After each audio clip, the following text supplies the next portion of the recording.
Morning. You guys all right to go?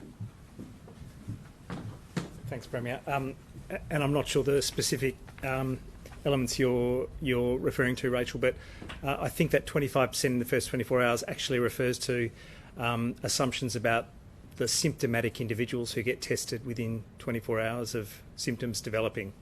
So that's probably the reference that you're making, not about the contact tracing that's done. The inputs from contact tracing were the most contemporary we had.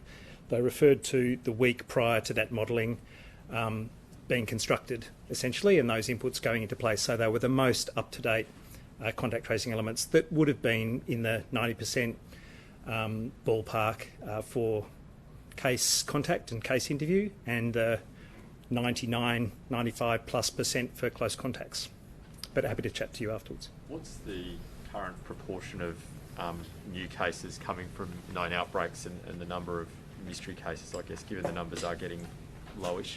It's very strongly in favour of those that are known outbreaks and clusters and known positive cases. So it's something like 25-30% linked back to aged care outbreaks, 40% or thereabouts, it changes every day, that are close contacts of known cases. Another proportion, 10 or 15%, that are other outbreak settings, workplaces. And it's really only 10 or 20% that are unknown acquisition or, mystery cases. And so when you're down to 40 a day or fewer, that's really low single figures. So that's very good news. The buddy with aged care, why are we still seeing so many cases? I accept that we're not developing into those massive major outbreaks that we had, but why are we still seeing so many cases in aged care? Very, very challenging setting to get on top of transmission. There are still household members of cases who are staff in aged care who are contracting it because those staff are still being exposed, looking after aged care residents who are positive.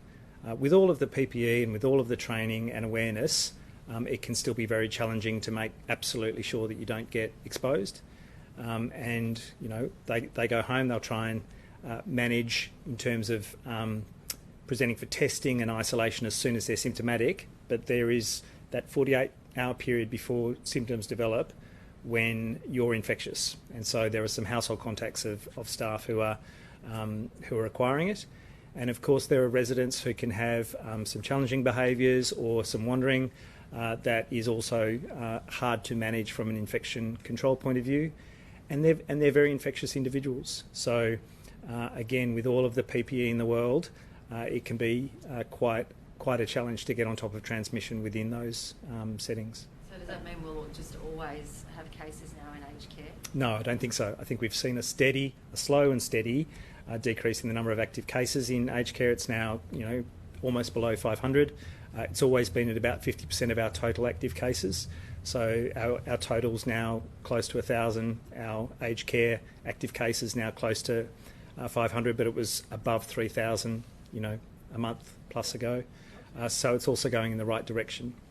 Sorry, documents tended to the inquiry have said that there's been a link found between the hotel quarantine and the aged care outbreaks. Can you talk us through that a little bit, or are you not? Well, there's nothing new there. 99% of cases in Victoria are genetically linked to hotel quarantine. So to say that it's also linked to aged care outbreaks, yes, the overwhelming majority, if not all of them, will also be genetically linked to hotel quarantine. But in terms of an epidemiological link, I'm not aware of any that relate to the specific aged care outbreak that was referenced. So there's no way to actually tell how many came specifically from the hotels that are now, I guess, deaths and those kind of things. Can we link those back epidemiologically? So genetically they'll be linked back. The virus that was in hotel quarantine has been linked to the overwhelming majority of cases in Victoria, including those in aged care. But specifically and directly from the cases that were that arose out of the hotel quarantine, epidemiologically those links aren't there. Was that the only link that has been found, the security guard and the aged care worker living together? So I'm not even aware that there's an epidemiological link between a security guard and that aged care facility. At what point do you need to go back to asymptomatic testing, given you're getting to the point where, based on what you've said, we're getting less than 10 mystery cases a day. At what point do you need to start that, broad asymptomatic testing of people just to get a feel for how much other virus is out there? Yeah, look, there are always opportunities to expand asymptomatic testing, but as the Premier said yesterday, bang for buck is in close contacts, outbreak settings, and those settings where there's real outbreak potential. So the meat works, the aged care facilities where everyone is tested, everyone is treated as a close contact, even if they're a casual contact. There are some high-risk industries where more routine surveillance through asymptomatic testing will occur. That still won't pick up much. I think the overwhelming benefit will be from really encouraging testing of anyone who's symptomatic. But we've got more testing capacity. The labs have done such a fantastic job in bringing the turnaround time down to under 24 hours that we've got that ability to ramp up testing of asymptomatic cases. And I think the high-risk industries, the industries that are going to open, are an opportunity to go there. But we have to balance where we know we'll get most utility out of testing. Sorry, I was going to ask, do you know where the rolling 14-day average for Melbourne is at today? I think it's at 57, 56.9. And are you confident we're going to get to 30 to 50 cases a day? Yes. Yeah? Look, if you look at today's number, and they fluctuate a little bit every day, but we're looking at the 40 mark now. So if you project forward 14 days, you would expect that the 14-day rolling average to the end of September will be absolutely no more than 40 and is much more likely to be between 20 and 30, I would hope. Why not publish that data on the website? That data's on the website. The 14-day average is on the website. On the front page with all the other daily I stats? don't know. I haven't seen the front page, but I'm pretty sure it's there on the landing page.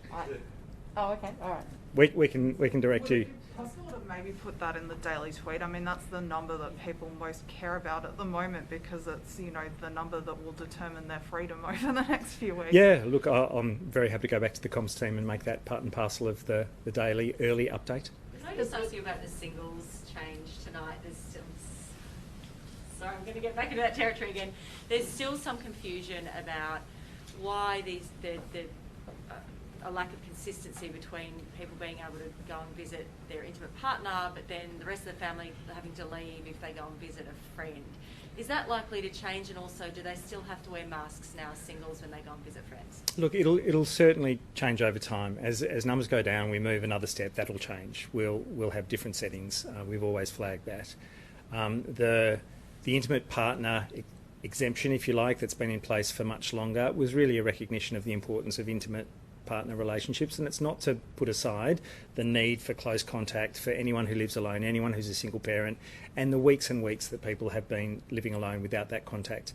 But it did apply to 500,000 plus individuals, 500,000 households, and so it's a significant additional contact. And even though we know that these are single individuals who are meeting up with another single individual, that's still a new contact for people who haven't been in contact. So overall, that's a not insignificant risk.